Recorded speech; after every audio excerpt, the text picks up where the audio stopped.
Welcome to Trial by Wine. We take a closer look at crimes that highlight how fascinating humans can be.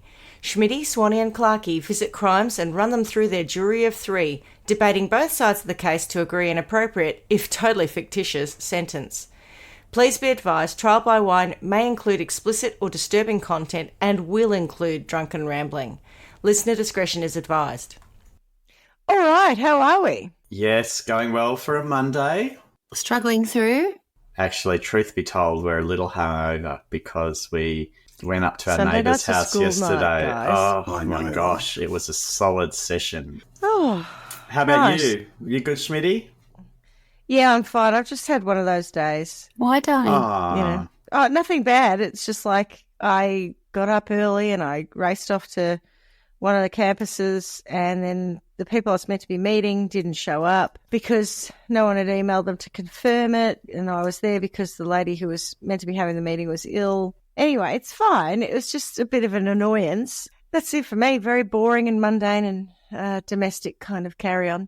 Any news, Swanee? You've got a House of the Damned. Kind They're of all just ill. sick. Well, I had one was sick now, I guess it was a week and a half ago, and they've come back from camp and another one's got sick, but this one's really sick. So we've got influenza A, and it's the sickest I've seen him, to be honest. I can't remember him being that sick, but he's sort of turned a corner. Maybe a bit yesterday and certainly today. So that's us. We're in a great state.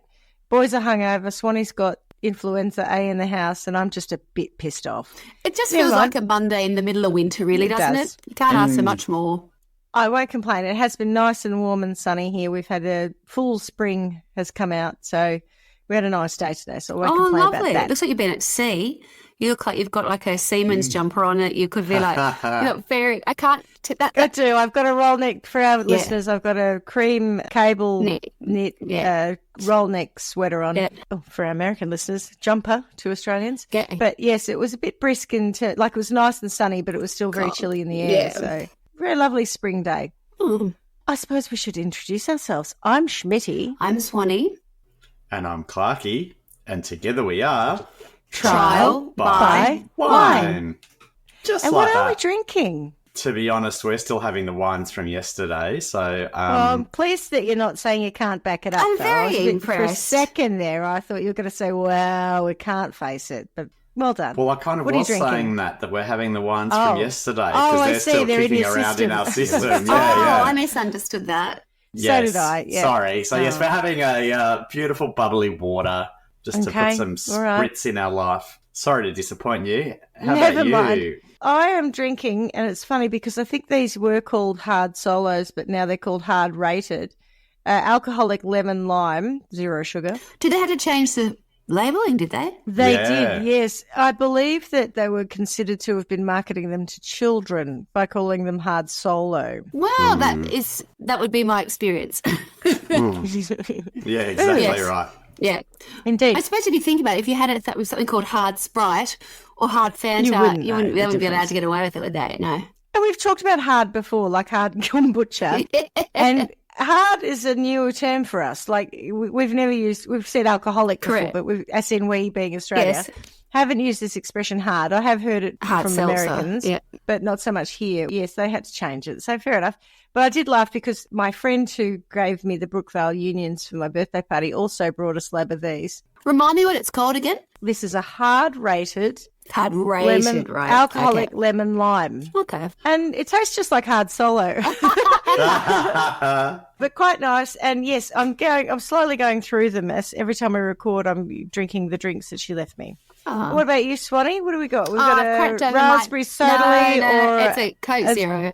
But it's my Cocoa first Zero, one of the Cocoa day. Light. And Yeah. I just opened it before we started and I'm nearly through it. I really It's needed not a hard bit of Coke caffeine. Zero, is it? I think it is. It feels like it's hitting all the right spots this afternoon. I needed a bit of caffeine, I think. Fair enough. Okay, who's got a story for us? I do. Woo! Yes.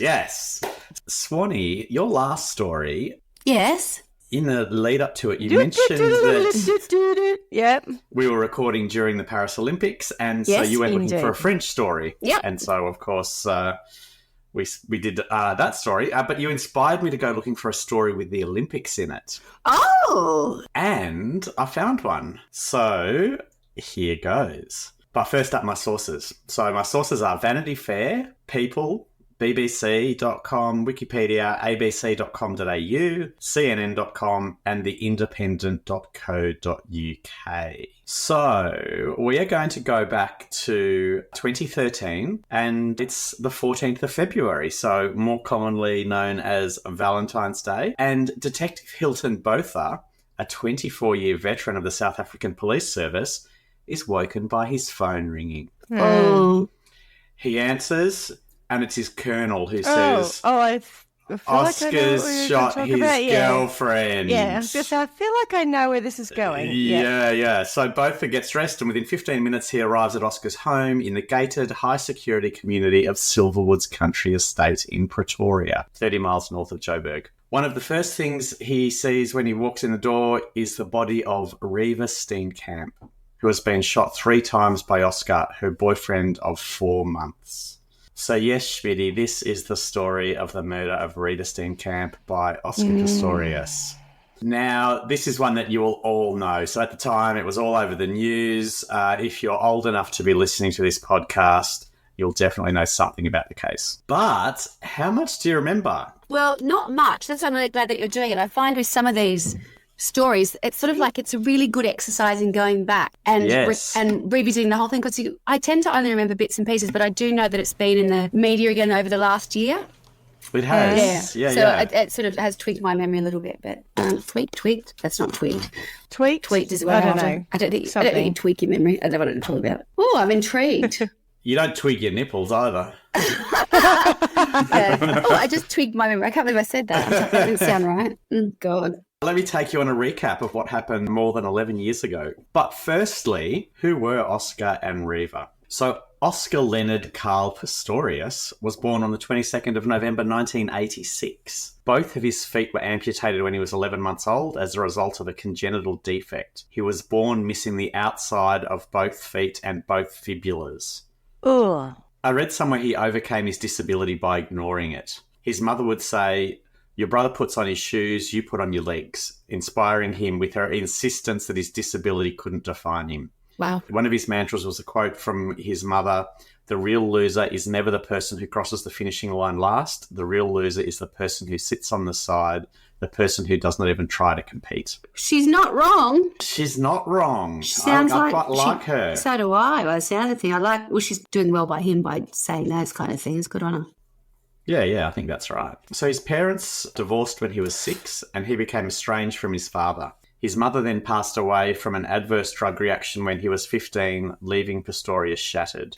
Ooh. No other woman seemed to measure up to Oscar's mother, and his only true love became the running track. Her inspiration remained with him, and Pistorius went on to run in both non-disabled sprint events and in sprint events for below-knee amputees. After becoming a Paralympic champion, he attempted to enter non-disabled international competitions over persistent objections by the International Association of Athletics Federation and arguments that his artificial limbs gave an unfair advantage. Do you remember that? Yeah. It rings a bell. Because of the spring on them, they were, that's right. I don't know, carbon fibre or something. And they said that... they were like high performance or something. Yeah, but they were curved. And so... I can picture them. There was talk at the time that he was getting an unfair advantage from the propulsion from his prosthetics. Anyway, Pistorius was the first amputee to win a non-disabled world track medal, and at the 2012 London Summer Olympics, he was the first double-leg amputee participant.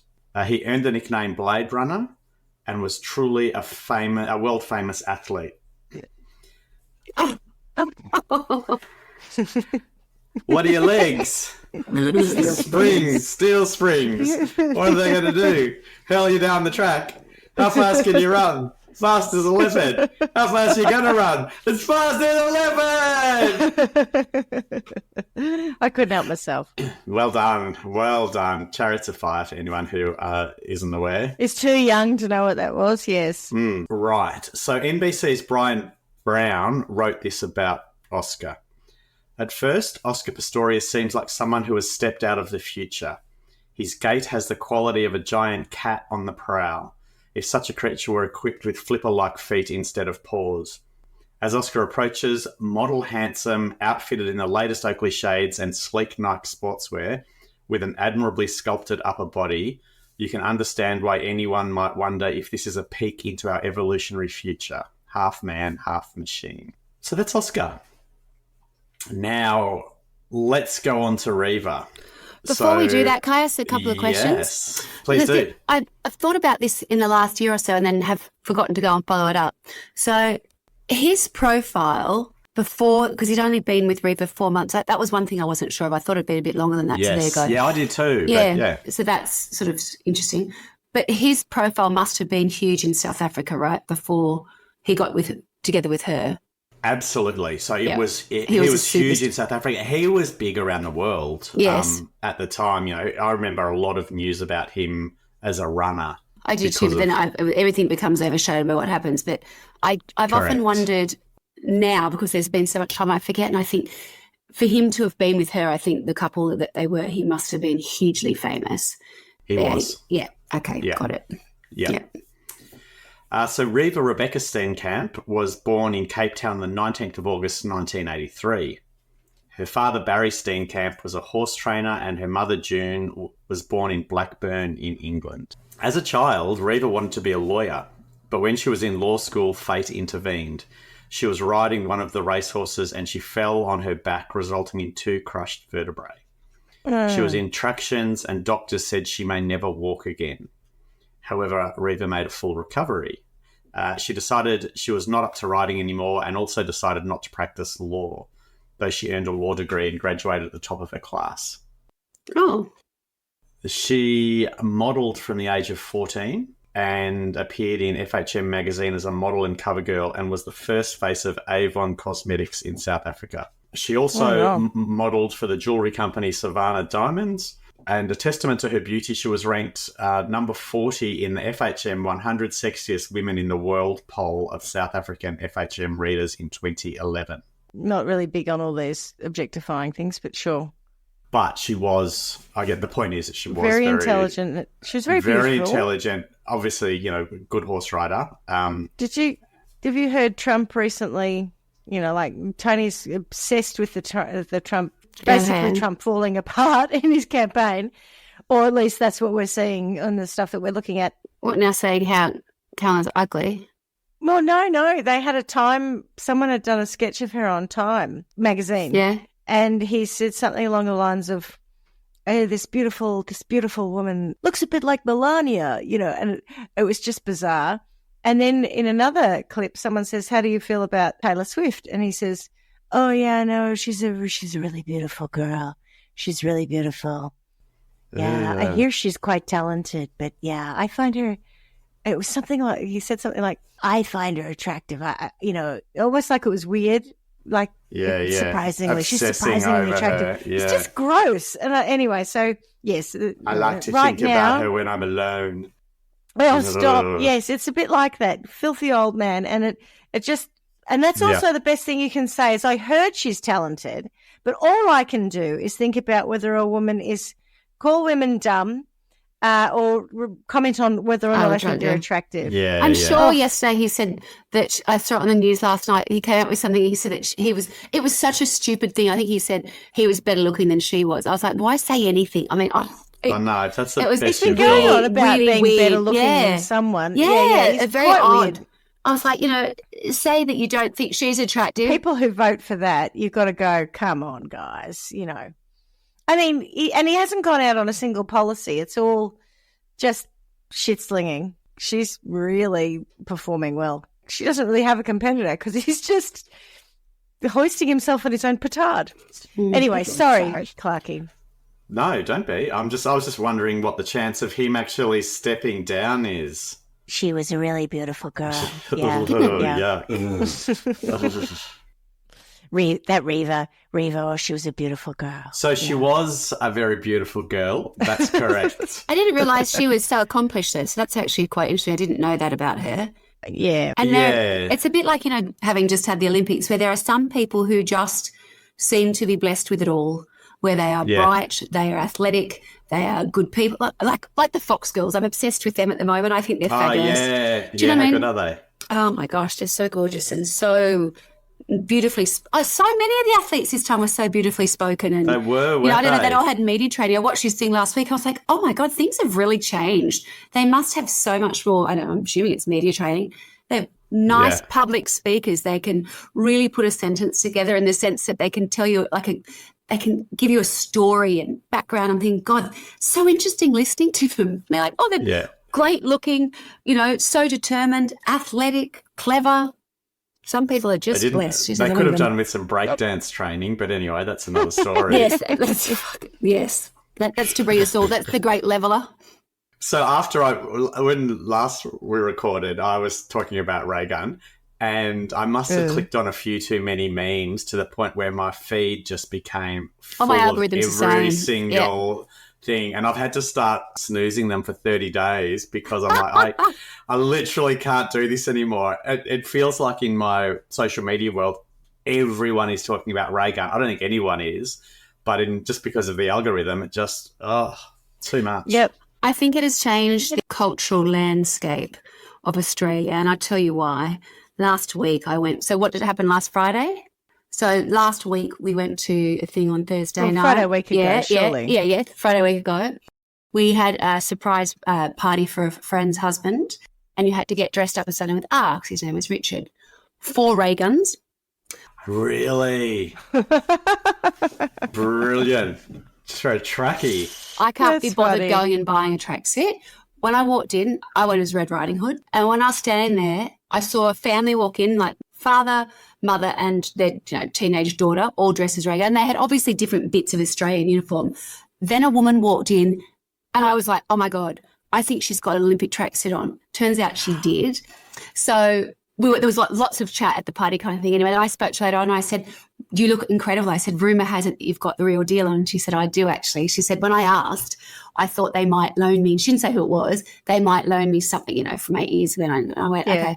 Anyway, it turns out it's not from an athlete, it's from a doctor who was with one of the teams. So it really was totally accurate, because it was what she looked like. It was like I'll send you a picture of it. She had the hat. She looked like she was at the cricket. Yes. She looked like she was doing a one-day test. Wow. Ray gun. It was at the actual Olympic outfit. Well, this is like, I think maybe the person that she had on was like a support, it was a doctor's on the team. Yeah. So it looked so authentic. But so I took photos of her through the crowd and sent it to my family going, oh, my God, because it looks really like it's her, because it's so accurate.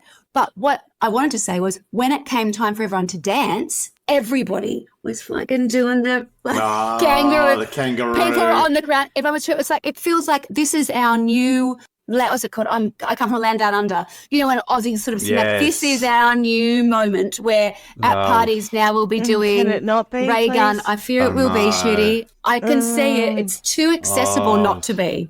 Yeah. God. I'd rather do Pat Mullins and do some rolling, frankly, Yeah. After you introduced me to Pat Mullins, I had a little look-see, and I thought I'd prefer that any day. I can't believe I didn't know who Pat Mullins was until someone told me about it like 5 hours before I told you.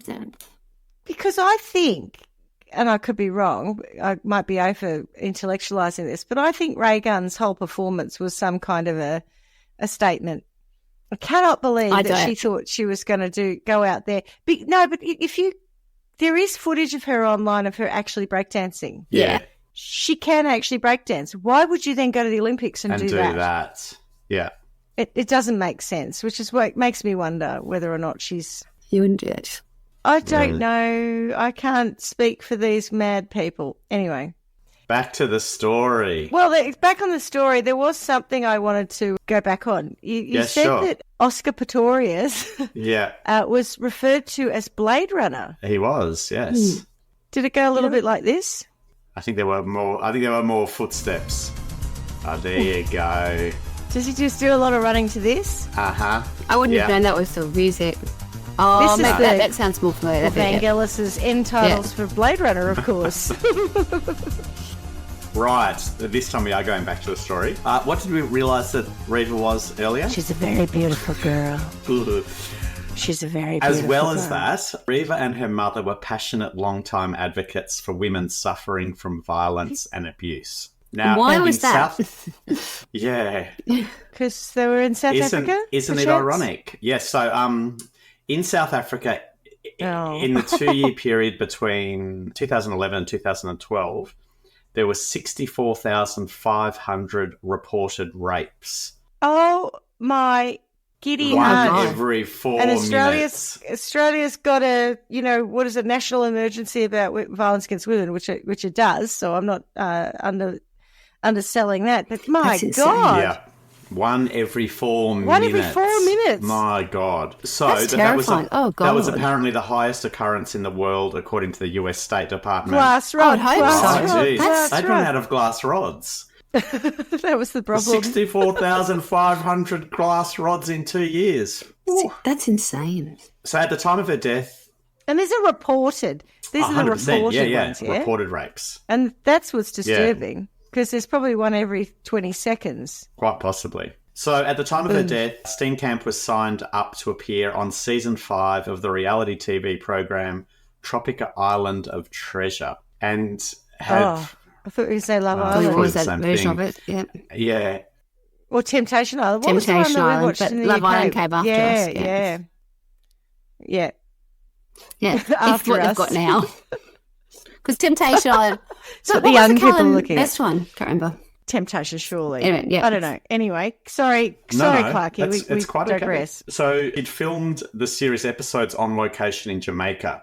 Oh, So the screening of the series began airing as scheduled on the 16th of February 22, It was Love Island. 2013, 2 days after her death.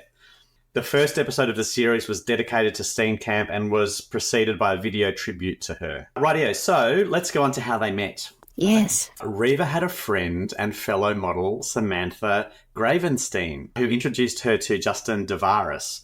Devaris ran the Daytona Group, Johannesburg's premium distributor of luxury cars, whose showroom featured Rolls-Royces, Bentleys, Aston Martins and McLarens, and whose brand ambassador was none other than Oscar Pistorius. So on the 4th of November, Devaris hosted a track day at Kyalmi Racetrack. Both Oscar and Reva were invited, and it's here they were introduced to each other. Devaris said it was apparent that Oscar and Reva were immediately attracted to one another, so much so that Oscar invited her to accompany him to the South African Sports Awards ceremony that evening, and Reva accepted. Reva was well known in South Africa. As I mentioned, she was a model and had been doing some TV, but her relationship with Oscar heightened her fame. Suddenly everyone wanted to know more about Reva Steenkamp. They were truly a glamour couple with huge media appeal, Swanee. Yes, I don't doubt that for a moment. I could imagine that even they would have known that getting together. They would be more marketable as a duo as well. That's a huge star power with those paired together, yeah. You may wonder, were there any signs? Oh, I'm sure there were. Let me tell you. It doesn't just happen one day. So with all of that spotlight on them and the brevity of their relationship... Yeah, because it's so short. So short. How do you go from meeting and falling in love in the 4th of November? You've gone Valentine's Day. Dead on Valentine's Day. Yeah. So here's some of what I could find. Whilst they were together, one of Oscar's former girlfriends, part-time model Samantha Taylor, told City Press, Oscar has such a way with women. She's probably not the only one he's got. Oscar is certainly not what people think he is. Mm. On the 2nd of January, Oscar brought Reva down to Cape Town and they took my daughter and me out for breakfast, Reva's cousin Kim Martin mentioned in one of the articles. We spent about 2 hours together. I thought he was a nice guy, but when Oscar walked away from the table, I asked Reva, are you happy? She smiled and said in a hesitant response, yes. But I could see that there was something else. And she said, we'll have to have a chat. So Reva said, we'll have to have a chat. And so her cousin felt there were things that they had to deal with. They looked good together, happy together, but there was something that she could not talk about to me at the time. She said, we'll talk about it another time, but we never did. Didn't have time. Correct. So one witness recalled him dining with friends a few weeks before Reva's shooting at Tasha's in the Melrose Arch Mall. One friend had a pistol, which he passed under the table to Oscar. The gun went off and a shot ricocheted and almost hit another of Oscar's buddies in the foot. Oh, it's the Wild West. That's not normal behaviour, is it? I'll pass it under the table and it South goes off. Yeah. Are we in Africa? Yeah. Yeah. I feel like it's not that unusual. I don't know why I say that. I haven't Well, let's lived go on there. to the next one then, and you can tell me whether... Didn't go there when I was invited to because I was too scared. We went there. Yeah. We went there in 2003. We were Did you given love very it? strict instructions not to go out at night time in Johannesburg. Yeah, I was invited to go to Joburg and I was like, no, thank you. No, thank you very we only much. had a Who night invited you there, and we went Schmitty? off. It was someone I was dating for a short period In of time. the UK? Yeah. You didn't meet him. Oh, Who was the guy here who we was? go. Who was the guy who was in love with you? Who was friends with Birdie? Who was he? I know that was us. No, All right, that it him. wasn't him. Well, I don't Duffy, know that was it. Duffy Yes, he in love was. with me, but yeah, no. He's a lovely guy. Anyway. No, it was a It's a friend of Rhodesian Duffy's anyway, who I wasn't went he? out with for a short. They were Zimbabwean, yes. Did he have a rich back? Anyway. Didn't notice it, he did. Didn't get that close. Didn't get that.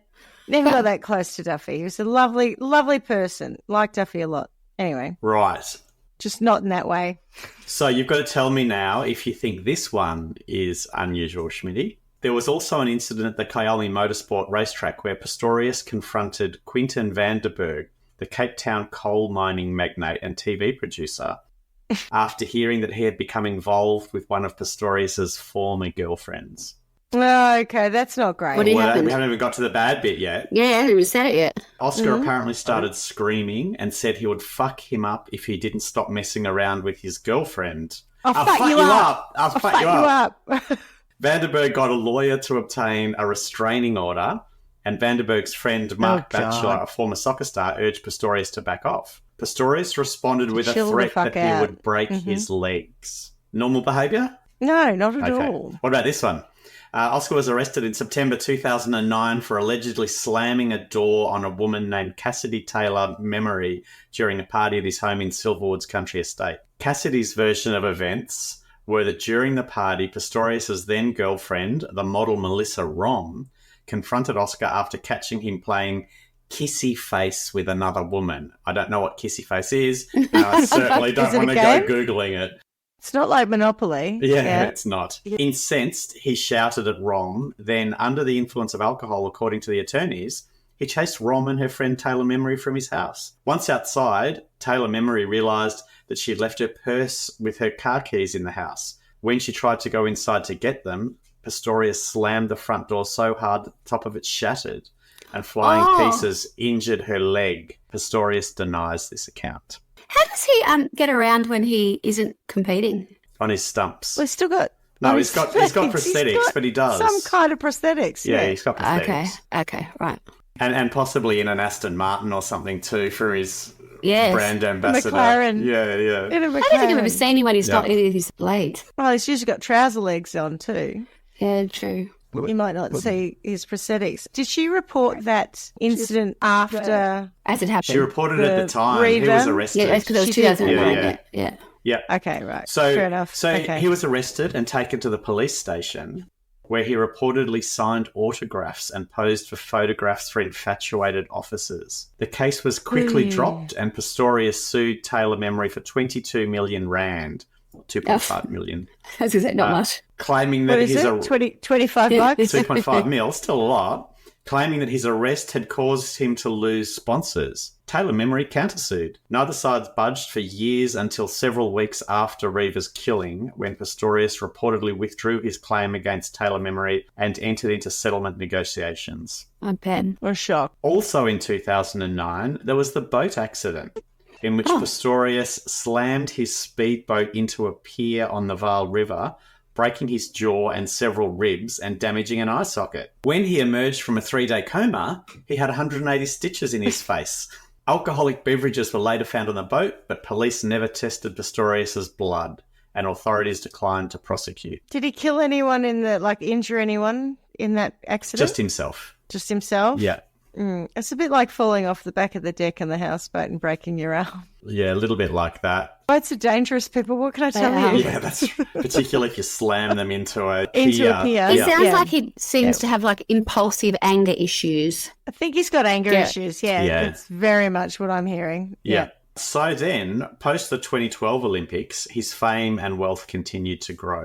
He had a pit bull and a bull terrier, as well as 2 white tigers, Oh, I suppose it Oh, is Africa. which which he later sold to a Canadian zoo once they grew to 400 pounds. Well, they would get pretty big, yeah. And he had shares in at least one racehorse. He owned a revolving collection of fast cars and, to our point earlier, had a $300,000 McLaren Spider on order. However, the stress of the Olympics took its toll. Daily Mail sports writer Jonathan McAvoy wrote that during workouts, Pistorius' swearing would astonish the mothers and children also using the gym. He would apparently storm out of the gym midway through a workout. He would be surly and rude. It seemed as though he survived on energy drinks and caffeine pills. Ew. That's a bad combo. I mean, there's enough caffeine in energy I drinks drink anyway. a lot of energy. Do you? I drink a lot of energy drinks myself, yeah, but not caffeine pills. That does seem like a double up. But, I mean, I think one energy drink is a double up on my normal caffeine intake, and I had quite a lot of coffee. See, I don't drink coffee anymore. At all? I mean, I will. I mean, it's not a thing, right? It's not like I say I don't like coffee. It's because I drink a Mother or a Monster in the morning, I've gone off coffee because I don't want to give myself a heart attack. But I will have a Pepsi Max or something a couple of times a day. But they're nothing, right? They're just water. And caffeine. I don't really get much of a caffeine hit. No, I don't get much of a caffeine hit from normal old colas. Maybe you should try some caffeine pills with your energy drinks, see how that goes. I'll give it a go. I'll wash the caffeine pills down. That could be pretty good for your metabolism.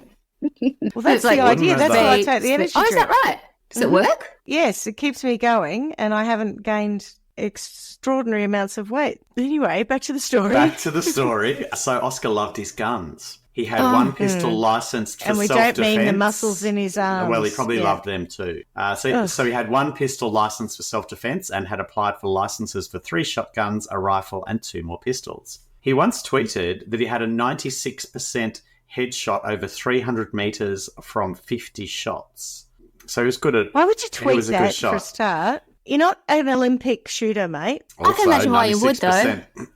96% headshot. Why That's you would. impressive. Well, I'm assuming this was done. He hasn't done this after he's murdered somebody, but in terms of presumably shooting as being a pursuit like anything else that you do, the better you are. I'm great at everything. Correct. And it's a very masculine kind of part to his personality. Yeah.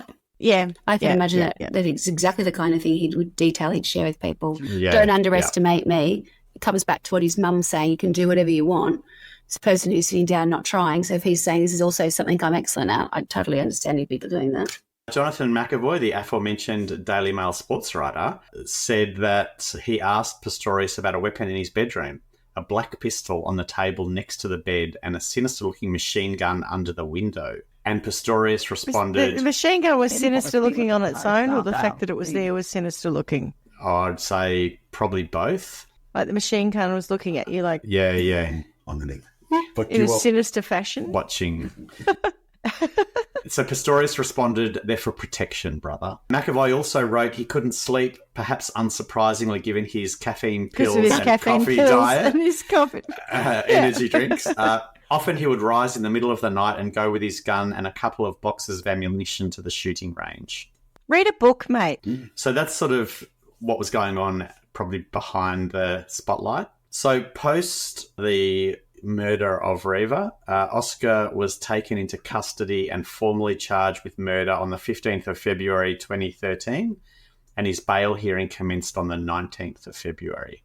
So on the first day of the bail hearing, Magistrate Nair ruled that Pistorius was charged with a Schedule 6 criminal offence, which relates to serious crimes including premeditated murder and requires exceptional circumstances for release on bail. The prosecution argued that Pistorius was a flight risk and should remain in custody because he had a house in Italy and offshore bank accounts. Pistorius' team denied that he owned a house in Italy. I'm sure they could have gotten to the bottom of that, but anyway. Really not that relevant. The point is you've got plenty of cash and people around who can get you out of here. Yeah. Yep. They also said that Pistorius' prosthetic legs and his fame meant it was virtually impossible for him to flee without being recognised. So on the 22nd of February 2013, after a 4-day hearing, Magistrate Nair ruled that the state had not convinced him that Pistorius was a flight risk and released him on bail, which was fixed at 1 million rand or $113 US. $113 US. 113,000. Thank sorry, you. 113,000. That's wouldn't have been what the admin to do it. Yeah, 113. Are you sure? Trying to take a loan out for that? I was scraping around in someone's coin purse for that. That'd just be loose change for him, yeah. So the trial commenced on the 3rd of March 2014 in a high court in Pretoria. There was no jury, and we've discussed this before. The jury system in South Africa was abolished during the apartheid era. The trial was assigned to Judge Thokozile Masipa, who appointed 2 assessors, Janet Henson du Toit and Themba Mazibuko. Probably ruined all of those names, but anyway. I got the Detroit one. Detroit. There's been a couple of people that I've known across the years. I've seen that name, yeah. Detroit's, yeah, right. Yeah, I've on never seen TV that. and different things, yeah. And I didn't realise it was Southern, but it probably would be now that I think about it, yeah. It's probably Dutch. Is that Afrikaans or is that? Yeah. Yeah. I get them confused. Originally, yeah. The Boers. Yeah. Yeah. The 2 assessors were to help her evaluate the case and reach a verdict. In addition to the murder charge, Pistorius also faced a charge of illegal possession of ammunition and 2 charges of firing a gun in a public space. So, let me tell you about Oscar Pistorius's version of events. Because, of course, we don't have readers. So, Oscar provided an affidavit to the court in which he stated the following. By about 2200 hours on the 13th of February 2013, we were in our bedroom. She was doing her yoga exercises and I was in bed watching television. My prosthetic legs were off. After we finished her yoga exercise, she got into bed and we both fell asleep. During the early hours of the morning of the 14th of February, I woke up, went onto the balcony to bring the fan in and closed the sliding doors, the blinds and the curtains. Were your prosthetic legs still off? Yes, they were, Your Honour. At the trial, the defence said that Pistorius woke up because of the heat and humidity. Steenkamp was already awake and asked him if he was having trouble sleeping. Walking around on his stumps, Pistorius opened the balcony door and brought in a fan to try and cool the room down. While doing this, he heard a noise coming from the bathroom. He thought an intruder had broken into the house. He got his gun from under the bed and whispered to Steenkamp to call the police. I heard a noise in the bathroom and I realised that someone was in the bathroom. I believed that someone had entered my house. I was too scared to switch a light on. This is going back to his affidavit, by the way. I grabbed my 9mm pistol from under the bed. On my way to the bathroom, I screamed words to the effect for them to get out of my house and for Reva to phone the police. It was pitch dark in the bedroom and I thought Reva was in bed. I noticed that the bathroom window was open. I realised that the intruders were in the toilet because the toilet door was closed and I did not see anyone in the bathroom. I heard movement inside the toilet. The toilet is inside the bathroom and has a separate door. It filled me with horror and fear of an intruder or intruders being inside the toilet. I thought he or they must have entered through the unprotected window. Must have been methamphetamine. Yeah. Must have had meth because they needed a shit. Yeah, that's right. That's why they're in the toilet. Doing some artwork. Yeah. As I did not have my prosthetic legs on and felt extremely vulnerable, I knew I had to protect Reva and myself. I believed that when the intruders came out of the toilet, we would be in grave danger. I felt trapped as my bedroom door was locked and I have limited mobility on my stumps. I fired shots at the toilet door and shouted to Reva to phone the police. She did not respond, and I moved backwards out of the bathroom, keeping my eyes on the bathroom entrance. Everything was pitch dark in the bedroom and I was still too scared to switch on the light. When I reached the bed, I realised that Reva was not in bed. That is when it dawned on me that it could have been Reva who was in the toilet. I returned to the bathroom calling her name. I tried to open the toilet door, but it was locked. I rushed back into the bedroom and opened the sliding door exiting onto the balcony and screamed for help. Pistorius then returned to the bathroom, calling out for Reva as he did so. He tried to open the toilet door, but couldn't because it was locked. He then went back into the bedroom on his stumps, opened the balcony door and started screaming for help. He put on his prosthetic legs and then tried to kick down the toilet door. When that did not work, he moved back to the bedroom to get his cricket bat. He used the bat to smash holes in the door. One of the door panels broke open, enabling him to reach inside and open the door. He found Steenkamp alive, slumped over the toilet. Pistorius was cross-examined about his version of events for 5 days. The lead defence advocate in this case was Barry Rue. Pistorius' defence amounted to a claim that he did not intend to act unlawfully. If the killing of Steenkamp was unintentional, Under South African law, he should not be found guilty of murder.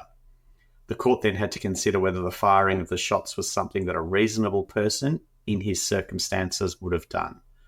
If the court concluded that this was a reasonable mistake, it would convict him of culpable homicide, defined in South African criminal law as the negligent, unlawful killing of another human being, roughly the equivalent to the concept of manslaughter in other jurisdictions. The defence challenged the state's timing of the fatal shots, disputing allegations that they occurred after an argument. The state claimed the shots occurred at 3:17 a.m. Roux said the noises heard at the time were made by Pistorius as he smashed open the toilet door with a cricket bat. The shots were fired earlier, which meant that screams heard by witnesses before 3:17 a.m. were made by Pistorius calling for help. There was a lot of conjecture around witnesses who heard screams versus Pistorius saying that it was him screaming, and we'll come to that a bit more. The defence argued the screams could not have been made by Steenkamp because she was already fatally wounded.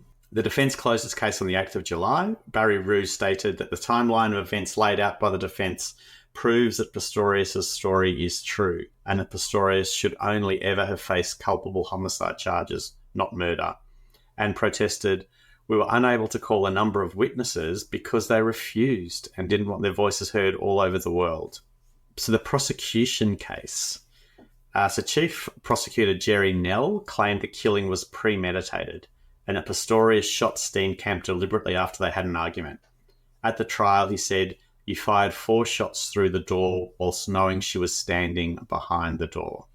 Now, interestingly, and it's probably a little bit of a side, but I do think it's important, the bullets that were fired were black talon hollow point bullets, which open up into a petal-like shape on impact. And they're apparently designed to cause maximum damage. So Nell said the killing was premeditated based on contested testimony by those who lived nearby, that they heard an argument and a woman screaming prior to shots being fired. Concerned about the claim of premeditation, the presiding magistrate asked Nell why Pistorius had not staged a break-in to make his story look more believable. Nell replied he planned it that night when she locked herself in the toilet. The prosecution presented some circumstantial evidence. Court heard testimony about messages sent on iPhones between Pistorius and Steenkamp using WhatsApp. 90% of them were described as loving and normal, but there were a few from Steenkamp accusing Pistorius of jealousy and possessiveness. In one of them, sent less than 3 weeks before her killing, Steenkamp told Pistorius, "I'm scared of you sometimes, of how you snap at me," and described his behaviour as nasty. As we said, a number of witnesses claimed they heard women's screams and gunshots. The defence cross-examined these witnesses, attempting to establish that, in fact, it was Pistorius screaming for help, and that the explosive sounds came from the door to the toilet being battered down. Present people with the noise of a cricket bat hitting a toilet door versus a gunshot. You would hear the gunshot, not the cricket bat. You could tell the difference. And the gunshot would be a lot louder, One would be a dull thump. Yeah. So this argument was bolstered on the 6th of May by a married couple who lived next to Pistorius' house, testifying that they both heard a man crying loudly in a high-pitched voice and calling 3 times for help. Another immediate neighbour testified that she heard a man crying, describing the sounds as a cry of pain. The prosecution tried to show that Pistorius and Steenkamp were heard arguing prior to the shooting. The state's first witness, Michelle Berger, lived 177 metres away from Pistorius' house, but claimed to hear Steenkamp screaming from behind the closed toilet door. Acoustic engineer Ivan Lynn testified that tests suggested that if Steenkamp was screaming in Pistorius' toilet, it was very unlikely that the screams would be audible or intelligible from 177 metres away.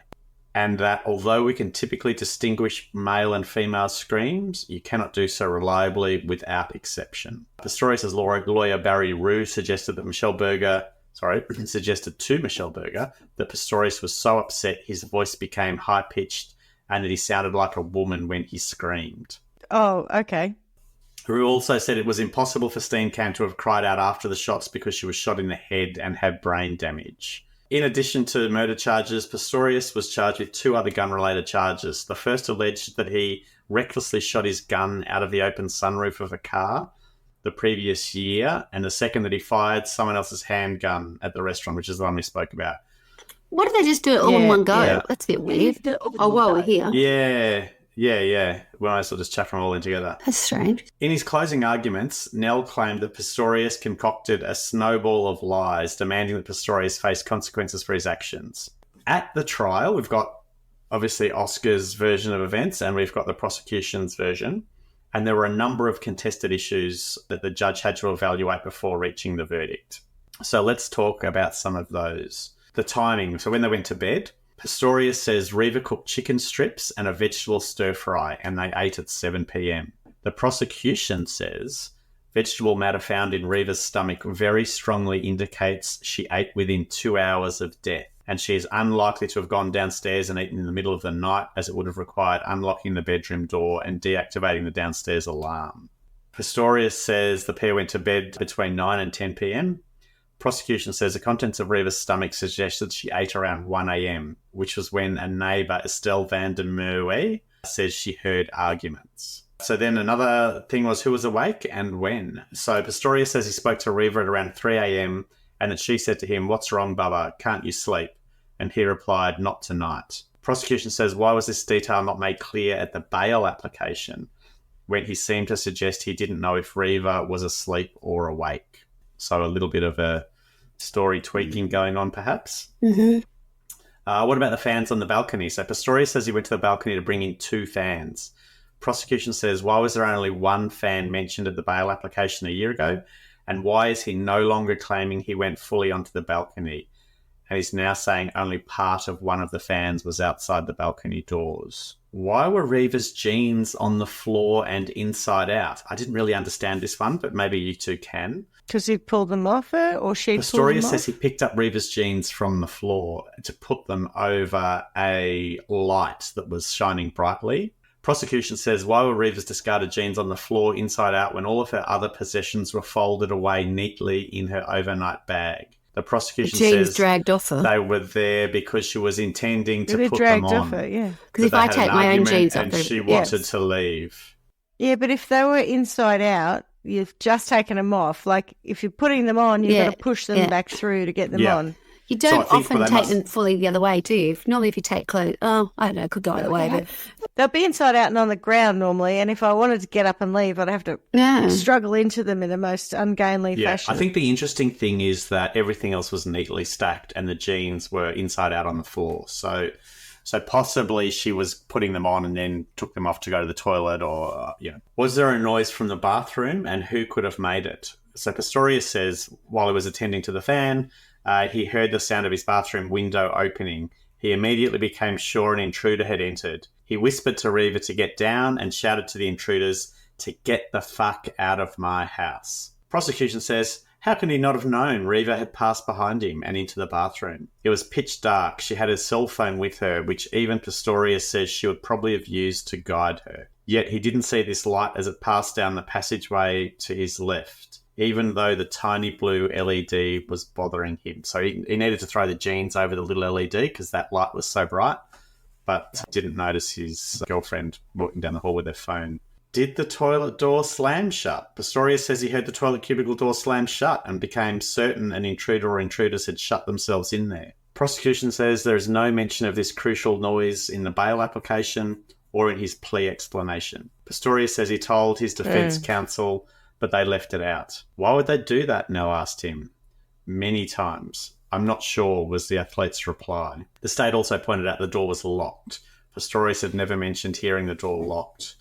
The sound of the door being locked was demonstrated and is distinctive. Why didn't he check on Reva? So Pistorius says he picked up his firearm and moved slowly on his stumps down the passageway from bedroom to toilet, shouting for Reva to phone the police. But at no time did she make any noise or establish communication with him whatsoever. He maintains she would have hidden silently in the toilet, fearful of the intruders she imagined him to be shouting at. Prosecution says, why didn't he first check if Reva was okay as he left the bedroom? How did he not establish that she wasn't there? Both sets of neighbours who have testified in the case have said how when they heard a noise in the middle of the night that night, they turned to each other and said, did you hear that? But Oscar didn't. And I reckon that's a really big one. If he's out getting the fan in and he hears a strange noise from the toilet that he thinks is an intruder, to not say to Reva, did you hear that? Or any kind of communication, just go down the hallway with his gun and his black Talon bullets. With his gun and start shooting shit. Yeah. Why did Pistorius approach the intruder? So Pistorius says he moved down the passage into the bathroom, his gun pointed in front of him, but held with a bent arm loosely by his side as he walked into the bathroom. There he stopped shouting as he didn't want to reveal his position. The prosecution says, why would he move towards the danger? There were many options open to him, to go out onto the balcony or to go out of the bedroom door and downstairs to safety. Pistorius says he's not one to cower away. That's not who I am. And that he moved towards the passage, imagining Reeva to still be behind him in the bedroom because he wanted to put himself between Reeva and the danger.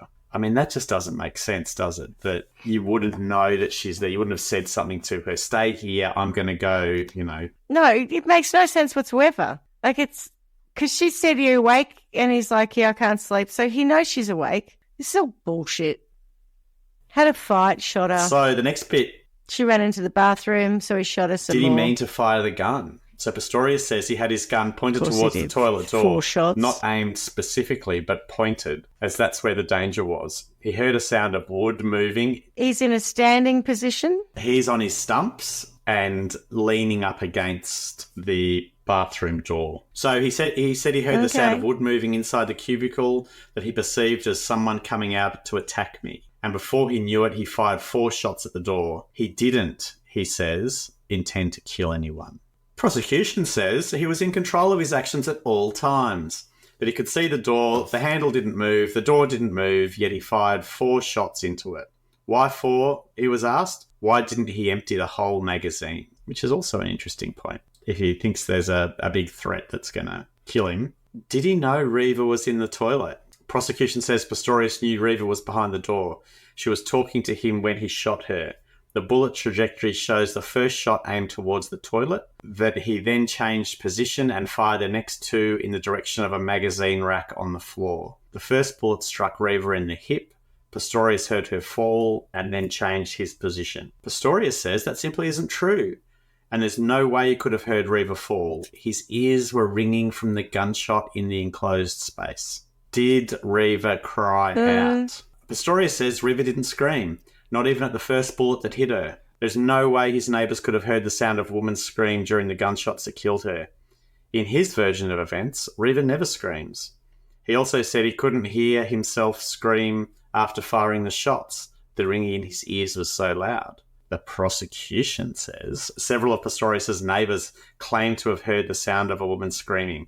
If he couldn't hear himself scream, how could he be so certain Reeva didn't scream? You forgot about the ringing in your ears, Prosecutor Nell put to him as evidence that Pistorius was tailoring his story as he went along. Did Pistorius scream? So even that's up for debate. So Pistorius says he ran back to the bedroom calling out for Reeva. She wasn't there. He checked by the side of the bed where he told her to hide. He ran his hands along the curtains to see if she was behind them. She wasn't. He began to think that it could have been Reeva behind the door. He went out on the balcony and cried for help. The prosecution says when the police arrived in the morning, the fan he had brought in from the balcony was directly in the way of the balcony doors. He couldn't have gone out on the balcony to call for help if that fan was still where it was. It was still there. Why didn't he look for Reeva anywhere else in the house? Prosecution says, why didn't Oscar search the rest of the house to check if Reeva had gone downstairs? Pistorius says he'd already become fearful she was in the toilet cubicle. Why would he waste time searching the rest of the house? So Pistorius says he put his prosthetic legs on, crying out for Reeva all the while, and went back to the bathroom and struck the door with a cricket bat. Eventually a piece at the top came away and he saw Reeva slumped on the toilet. He found the key on the floor, opened the door, went into the bathroom and held her. Prosecution says, why at that moment of intense panic and dread, discovering the body, did the screaming stop? That Pistorius didn't scream at the time matches the version of events heard by the athlete's neighbours. It is yet more tailoring of evidence. The marks on the door are at a height that suggests Pistorius was on his stumps, not his prostheses. Then there was blood on the duvet. So Pistorius says he carried Reeva down the stairs and outside. A doctor neighbour arrived shortly after.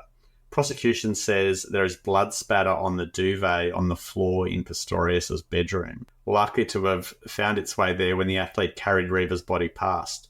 The spatter indicates the duvet was on the floor at the time, and Reva's jeans are on top of it. Pistorius says the duvet was on the bed when the incident happened. It was placed on the floor by the police, who tampered with evidence at the crime scene. So, the judge considered all of the evidence, and on the 12th of September, Pistorius was found not guilty of murder, but guilty of culpable homicide and one firearm-related charge of reckless endangerment related to discharging in the restaurant. He was found not guilty of the other 2 firearm-related charges relating to possession of illegal ammunition and firing the firearm through the sunroof of a car. On the 21st of October 2014, he received a prison sentence of a maximum of 5 years for culpable homicide and a concurrent 3-year suspended prison sentence for the separate reckless endangerment conviction. Now let's navigate the journey through the prison system and the appeals that went on. There's going to be lots of dates and legal terminology here, so I apologise, but do bear with me because the detail is important and some of it is actually, I think, quite remarkable. So in June 2015, Pistorius was recommended for early release as early as August. South African Commissioner of Correctional Services Zach Modise told the BBC of the decision by the Case Management Committee under the Prison of Pretoria, where Pistorius was being held.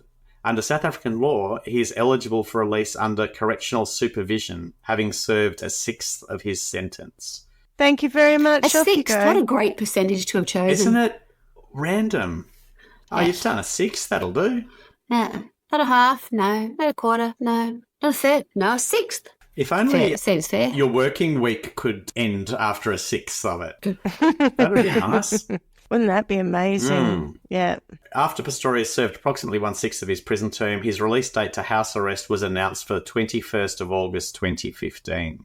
This release was based on good behaviour and the fact that he was not considered a danger to the community. Just to future girlfriends. Yeah. And people in restaurants and anyone standing on a pier. And anyone who makes a noise in a toilet when he's a bit jumpy about that. Anyone going out with one of his exes. So Pistorius was expected to remain under house arrest and correctional supervision and was expected to perform community service as part of his continuing sentence.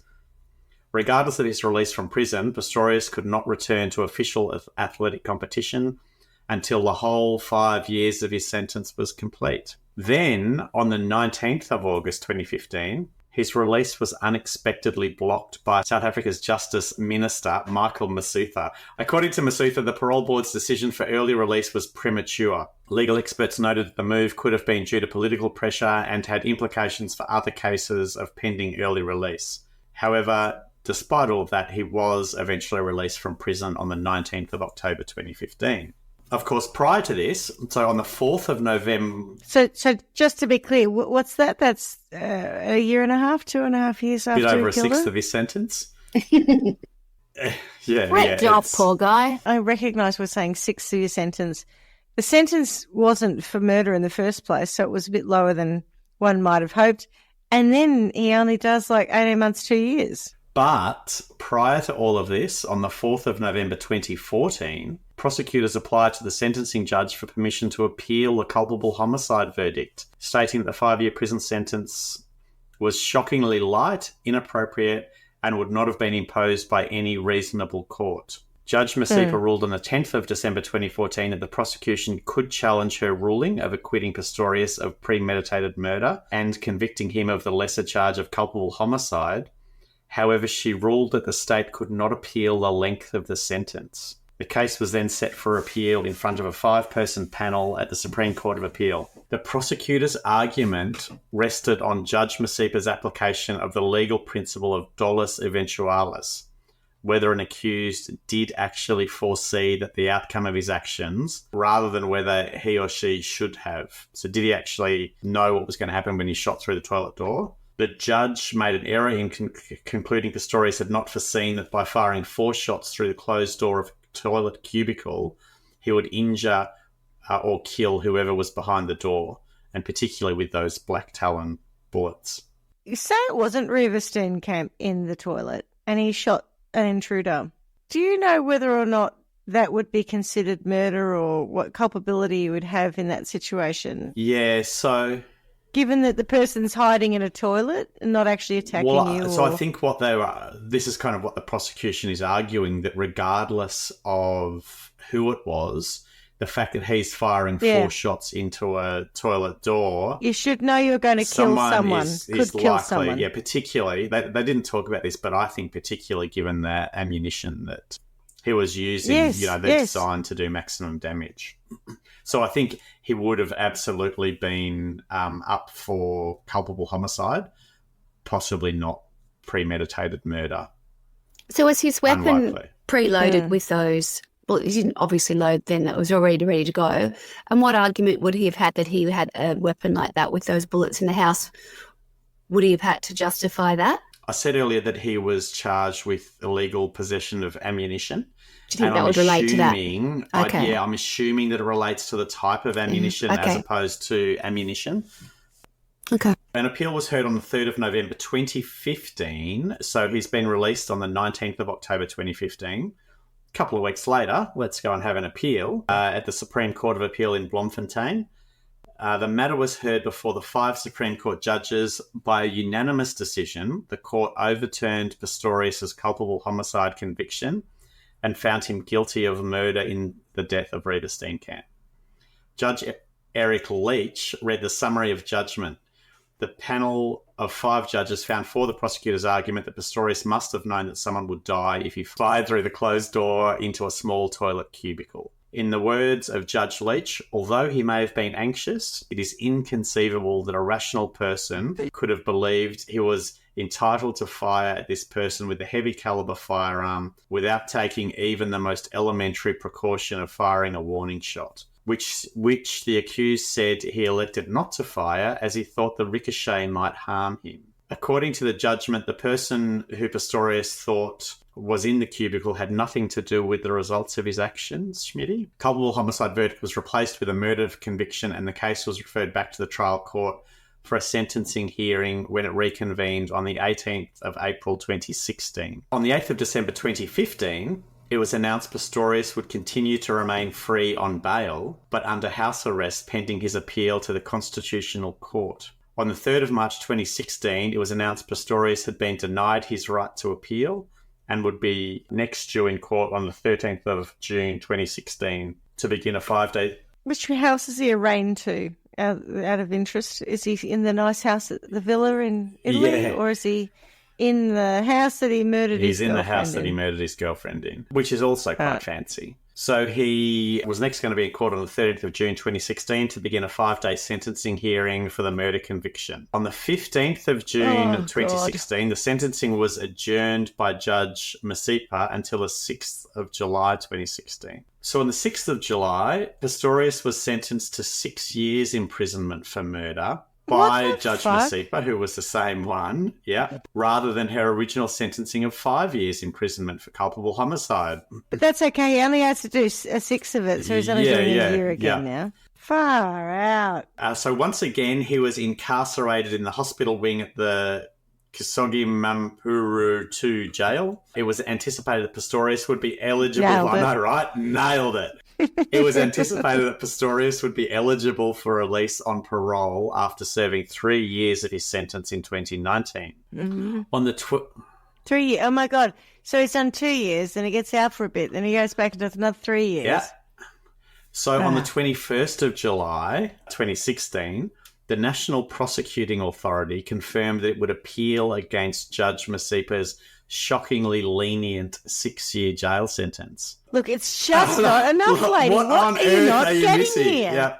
The appeal hearing took place on the 26th of August 2016, and the bid to appeal the sentence was rejected by Masipa, who said that the NPA had no reasonable prospect of success of securing a longer prison sentence for Pistorius. I said, love, I said, Dale, he's not going away for any longer than I've given him. 6 years for murder. That is fair and reasonable. That's totally fair. You have no reasonable prospect of success of securing a longer prison sentence, is what she's saying. I will never, ever let you do better than that, because at the end of the day, yes, all right, someone's lost the rest of their entire life, but it's Oscar Pistorius, you know? Sure, she died a bit, but, you know, life goes on. Well, actually, no, it doesn't. Oh. Not for everyone. And not for the family and not for her. Yeah. So the NPA was then given 21 days to take its appeal bid to the Supreme Court of Appeal. On the 15th of September 2016, it was confirmed that the NPA would make a fresh bid to extend Pistorius' jail sentence and would file papers to the SCA. After this announcement, sources associated with Pistorius' family and the defence team accused Jerry Nell of the NPA of pursuing a personal vendetta against Pistorius. Can you believe it? Oh. You know, we've been given 6 years for murder. That is outrageous, and I certainly shouldn't be doing any more. Pistorius was briefly released from prison for 4 hours on the 14th of November through a compassionate leave licence to attend the funeral of his grandmother, who died on the 8th of October 2016. Oh. So he's in and out. In November 2016, he was transferred from the jail that I nailed earlier to Atteridgeville Correctional Centre, which is smaller and better adapted for disabled prisoners because it has better facilities for inmates, including bathtubs in the cells. Oh. It also holds prisoners who are serving 6-year sentences or less. On the 19th of September 2017, it was confirmed the SCA would hear the state's arguments appealing to extend Pistorius' sentence on the 3rd of November, with its final ruling being confirmed on the 24th of November. When the appeal verdict came through, the court found that, Schmitty, you'll be shocked, the sentence was shockingly lenient. And the Supreme Court of Appeal... I cannot understand how we've even got this far, because while you've been talking, I thought, surely there's a minimum sentence for murder in South Africa. And there is. It's 15 years. Is the absolute minimum you can do before you get What about dividing it by 6? And then, what about 6? Oh, my God. Okay, and life, I think what I'm reading is life, but it's 25 as much as they'll let you serve, pretty much. But, yeah, so 2 years, 3 years, pop out for 4 hours. We'll keep, bullshit. So the Supreme Court of Appeal, though... Why didn't he just get 15 years after it was appealed? So the first time round, he didn't get done for murder. Okay, fine. But when they said, yes, you actually did, this was murder, that was the correct charge, he should have got 15 years. So again, before the judge was parole. saying they had no reasonable prospect of success for securing a longer term, even though the minimum needs to retire. That judge doesn't know what they're talking about, because then someone else comes along and says, that was shockingly lenient. I'm surprised at this, even though it would have been in every paper. I was fascinated reading through it all, going, my God, are you is this Send in the Clowns? It's just, so anyway, the SCA did in fact increase his sentence to 15 years, funnily enough, minus time served in prison and on house arrest.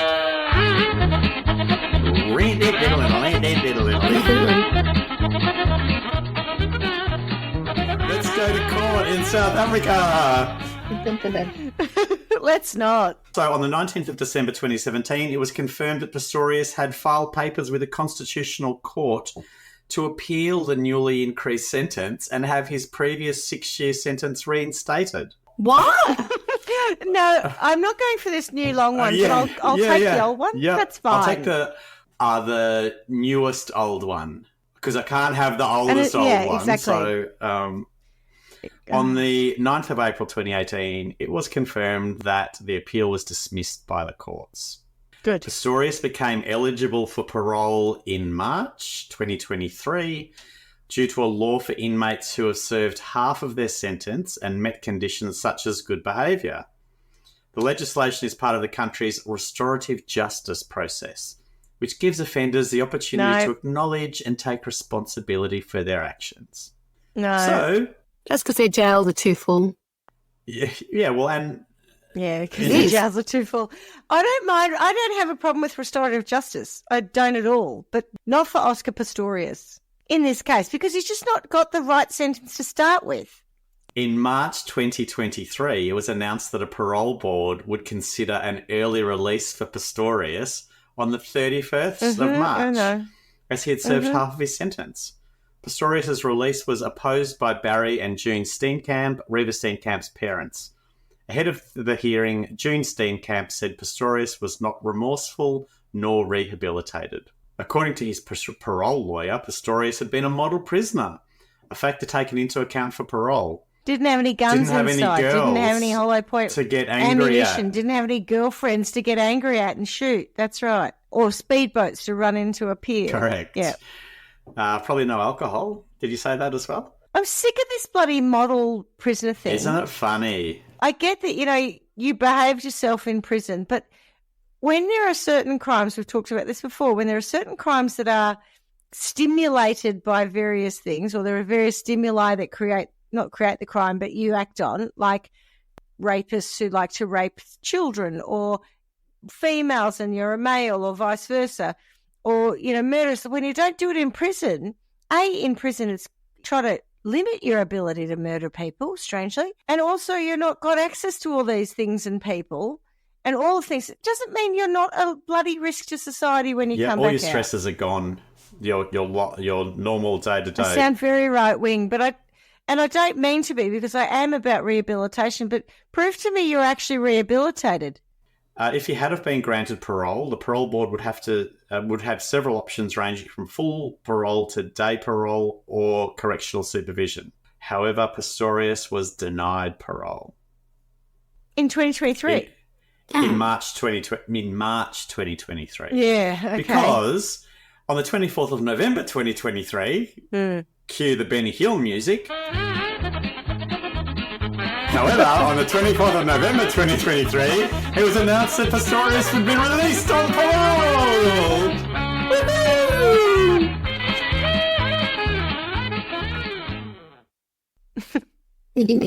Rita Steenkamp's mother, June, did not oppose his parole because she simply cannot muster the energy to face him again at this stage. Yeah. I mean, how do you have an appeal in March and then that gets denied, and in November you're going to be released on parole? That must be so tough for the family to have to... It's like me going to get my teeth cleaned at the dentist. It feels like it's on that, that same kind of cycle. It's like, oh, God, I'm already going back to the dentist. Oh, it's already happening again. It's like, okay, here we go again. It just feels like we were there a couple of months ago. And I think the parole system is a lot of, what about now? No, Oscar, not now. What about now? No, Oscar, not now. What about now? Oh, okay, then. Yeah. You've been a good boy. All right, then. You asked nicely. Oh, I'm sick of you asking. Sure, off you go. Even June's had enough. On your way.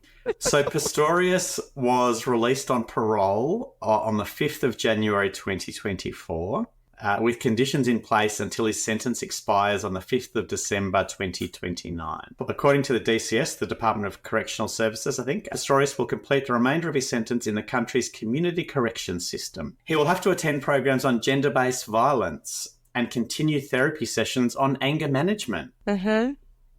The DCS said, I think you should do your course that you did. What was it again? Occupational violence, yeah. Occupational violence, yeah. Yep. God, I love that course.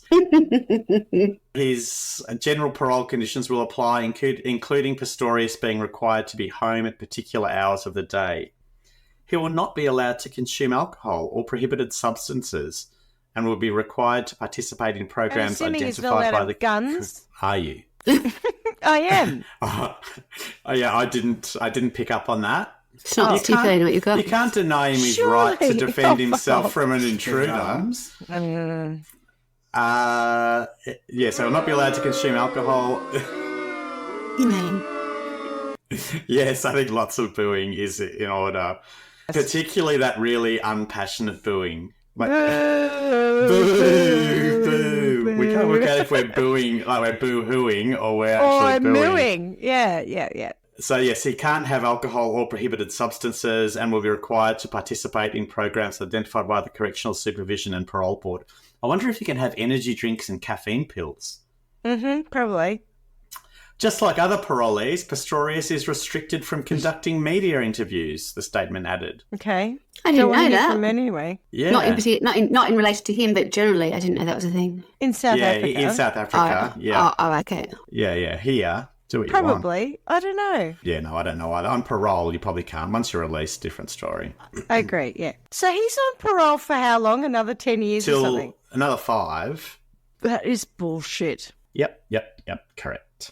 Steenkamp's mother said that her only desire following Pistorius' release is that she would be allowed to live her remaining years in peace.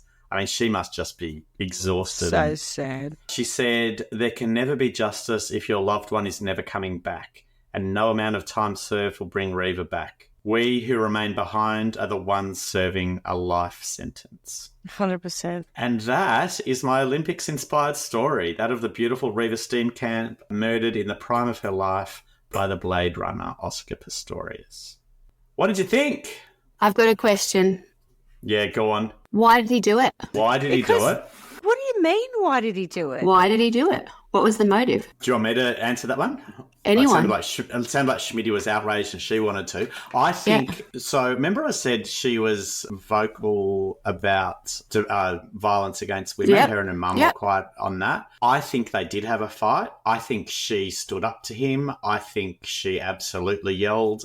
I think she infuriated him. I think he probably went to grab his gun. She probably went to hide in the toilet and he went in and shot her. See, I still get that as what happened, but I don't understand how things escalated so much. That's his anger management issue, right? his Why do I anger, run a his- boat into things to the point where my face gets smashed into a pier? You know, why do I do crazy shit? Why am I screaming at people? Why am I? Because he's got a very, very short fuse, and I think he sees red, and he doesn't. Back to the whole thing about the prosecution saying a reasonable person would have understood if you took a gun and you shot into a toilet when you had an intruder there. Yeah. You would have known you were going to kill them. Yeah. So there's a question about intent, to your point, Swanee, which is if he just, it was like a crime of passion. If he flipped in the moment where he just was furious because she'd done the wrong thing, or by his account, and just shot at the toilet door, most likely thinking, fuck you, I'm going to get you kind of thing. Not necessarily I'm going to kill you, but I'm going to get you. I'm not sure it was a premeditated murder. I think it was, to Clarky's point, it was a reaction to the stimulus of her. I'm 100% sure she stood up to him. Yeah. And he was, from what I can tell, a bit of a bully. My understanding of the situation, which is not really an understanding, it's my take on it, is when Clarky was talking about it early on, was talking about the fact that he keeps coming back to the fact they were saying it was premeditated. Well, my definition of premeditated is not, I must be inaccurate because clearly I'm not the law, but I thought premeditated was like you go into a situation knowing that you're going to planned it, versus being in a situation where an argument happens and things, take off and all of a sudden you're going to kill someone. That's where I lost that sort of premeditation in that respect. I think it's weird he's got so many guns in the house. Yes. And I think his sort of preoccupation with guns is a bit odd. It doesn't mean I think that's probably a very South African thing, no? Yeah, I was going to say, it doesn't mean certainly it's our friends who are South African and the way they reference it as when they would sleep, all the different zones of the house are separate and locked, and like there are gates between upstairs and downstairs. The security, it's just nothing we can even get our heads around. So I'm not surprised about the guns per se. His attitude towards the guns and the bullets, I don't really understand. That becomes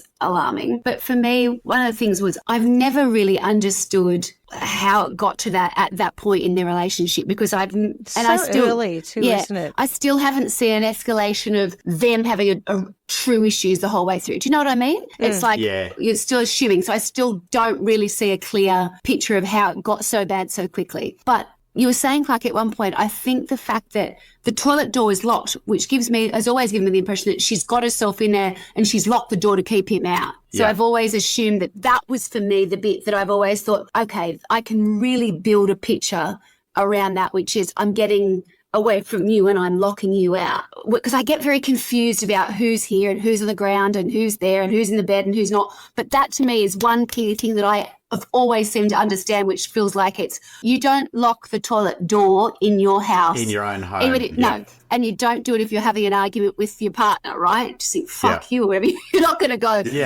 I need to keep you away from me. He has to smash it open with a baseball bat. Correct. You have to come in and get me. Oh, no, I've got a better idea. I'll just shoot through the door, so don't think the lock's going to stop me. And so I get that bit. I just also, still have never truly understood where it's come from. Where the body fell, they think she might have been on the toilet. She was hit on the toilet, then she fell onto the magazine rack on the floor next to it. Or she was hiding, or the other thing is she's hiding down next to the magazine thing. And he's quite deliberately shot in that direction. Wow. Yeah. Damn. There's two theories on it. like the defence and the Yeah. prosecutions. So the other thing I think is he has, from what I can gather, a complete disregard for women, seeing them You probably think? more so as property. Yeah. But so I think to the why did he do it kind of thing, I think that's an important part. I also Agreed. think that he has a very big ego. And so I think that there was something that he would have seen as humiliation or belittling, whether she made a comment in the argument about, people will see you for what you are or whatever it Hey, might Stumpy, be. don't give me the shits. Yeah. Yeah, I mean, it could have been... I really do think it has to be that because Something like that. all of the issues that have happened were not totally about him and her. It's about he'd done this, he'd done that, he's reacted a certain way. But my understanding of him and his ego would have him understand that they, as a proper, they would look really good. They're a great couple. proposition. Correct. I don't think in any sane place he would think, do you know what, there's an upside of me murdering her and I'll pretend, I'll blame it on an intruder. I don't think that has, I don't think it was premeditated though. I think it was, I dare say, things have got out of hand and she probably has just gone, I'm out of here, or, I can't deal with you, or, especially if he didn't have his legs on or whatever else, and it just got very ugly very quickly, and he just got, fuck you. Yeah. That I can kind of get my head around. I don't think it was premeditated, but it was murder. Yes. Yeah. It's not manslaughter. He didn't accidentally kill her. He shot her. It's murder. Yes. The fact that it wasn't premeditated, it's clearly a heated response. I think that's what it is for me anyway. I just don't. He's going to do his occupational violence course now, so it's fine. That's right.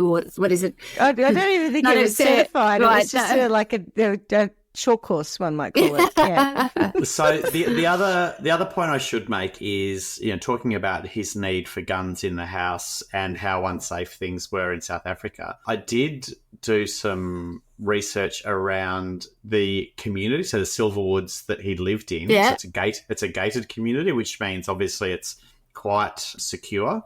Yeah. And there'd been 2 break-ins into the community prior to this happening. I think one was 2008 and the other one possibly 2011. After the second one, the security fence was upgraded to make it almost impossible for people to be breaking in. So his talk of fear, there was obviously a lot of this going on in South Africa. Yeah, but what I'm saying is that there was no one, that the likelihood of it happening in his prestigious gated community. I get it.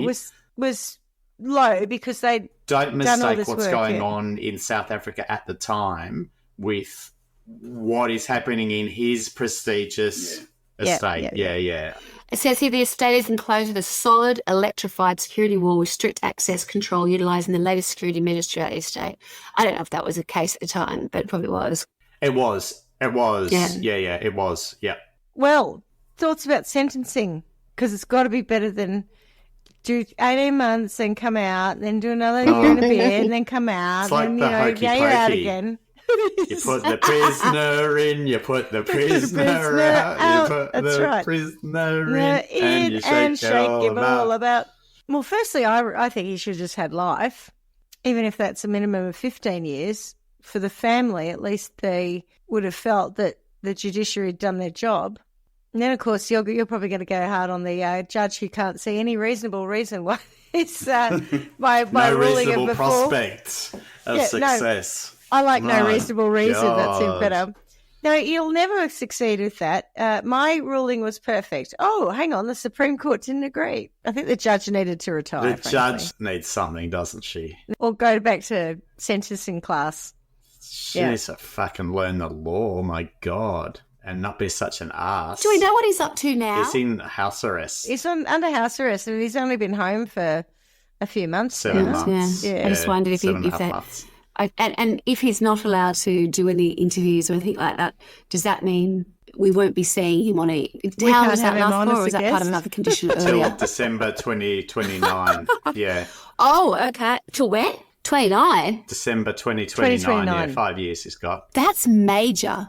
They should do that actually as a thing more often, because that's where public opinion, everything can be swayed after the fact. Like if he was to end up with a profile, in the next couple of years, maybe not immediately, but, when they start doing things and all of a sudden, I've, former murderer or whatever else, the way you present different situations can turn things.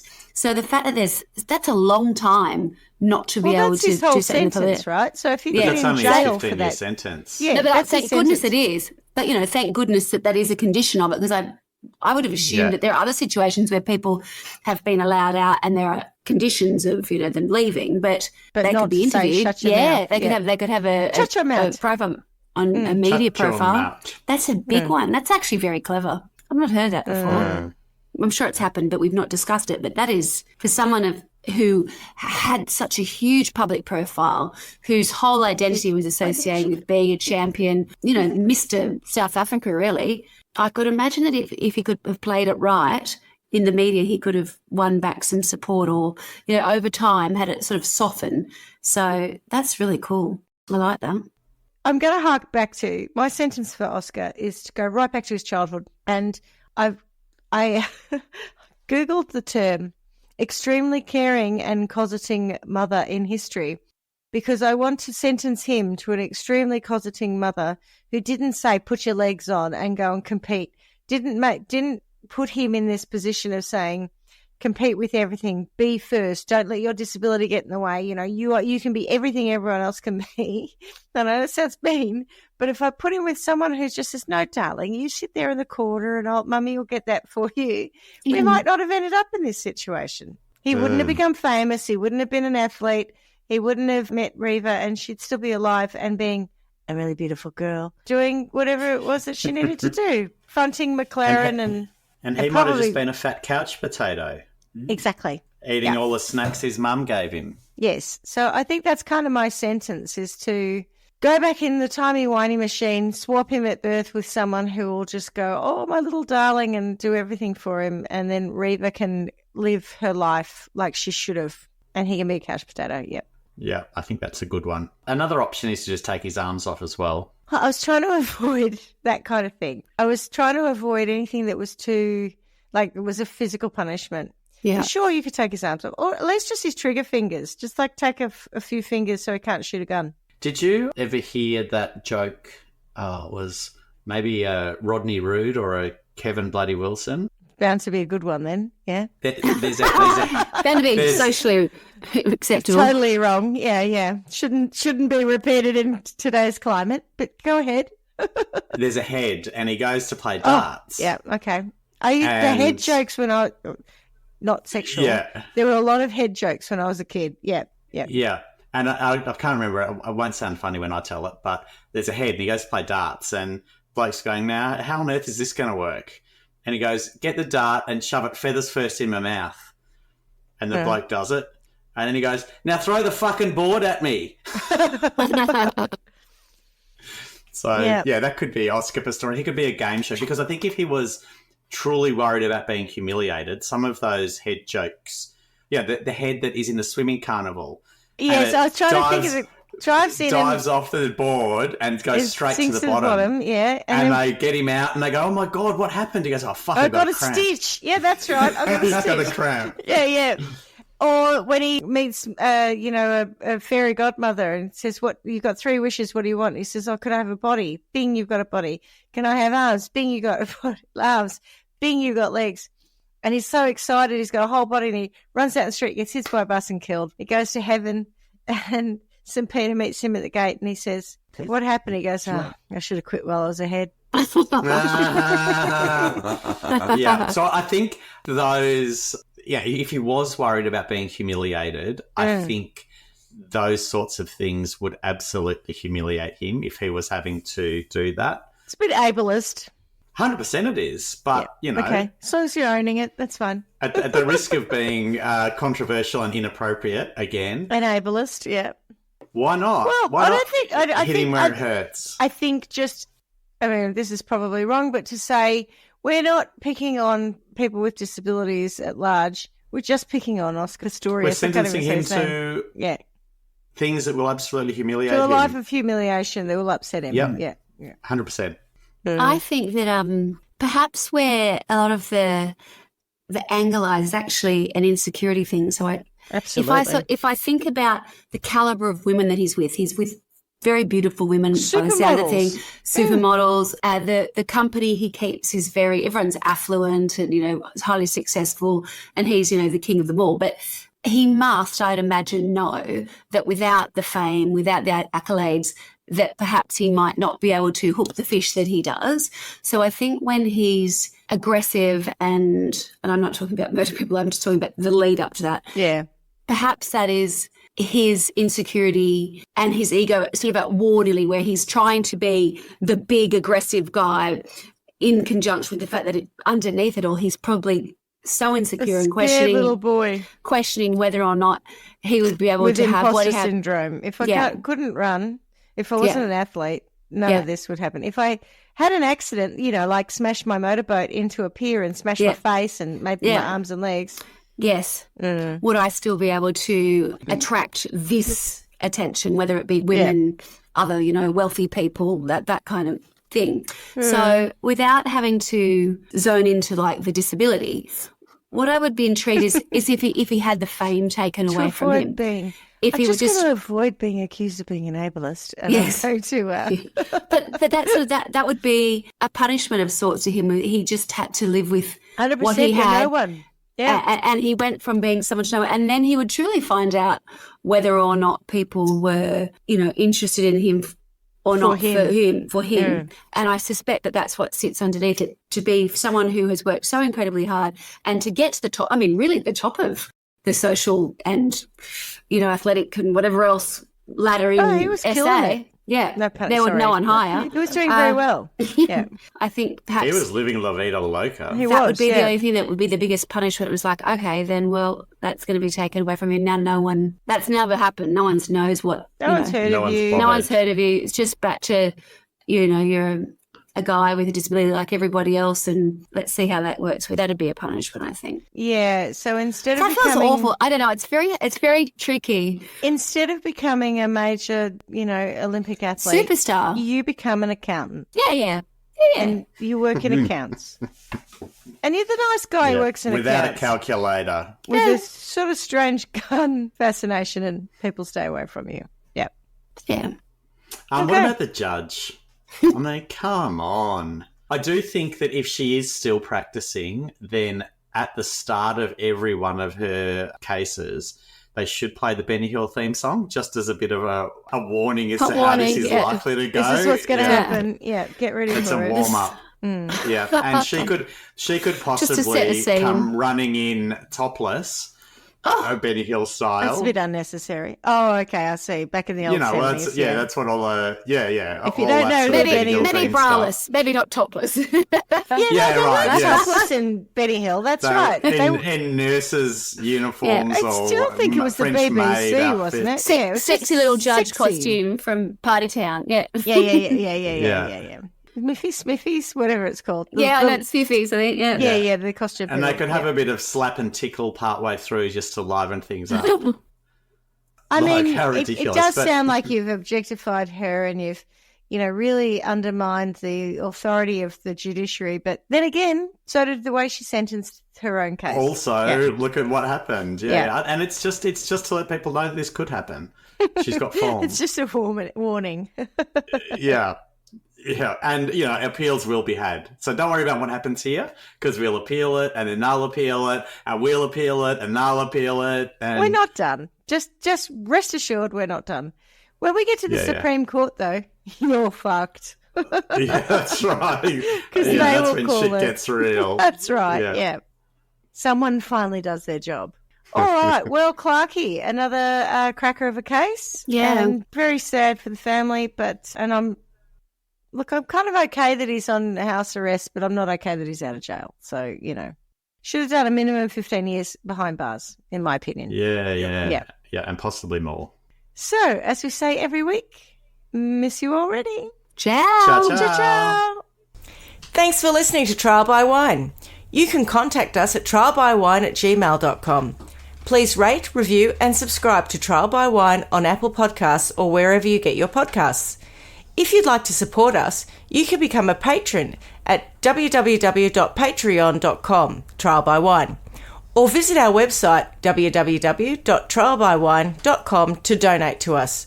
Your support will help us cover many more cases and apply wacky sentences. We really appreciate you listening and hope you tell everyone about us. Our cover art is by John Christo and music is by Beauchamp from pixabay.com.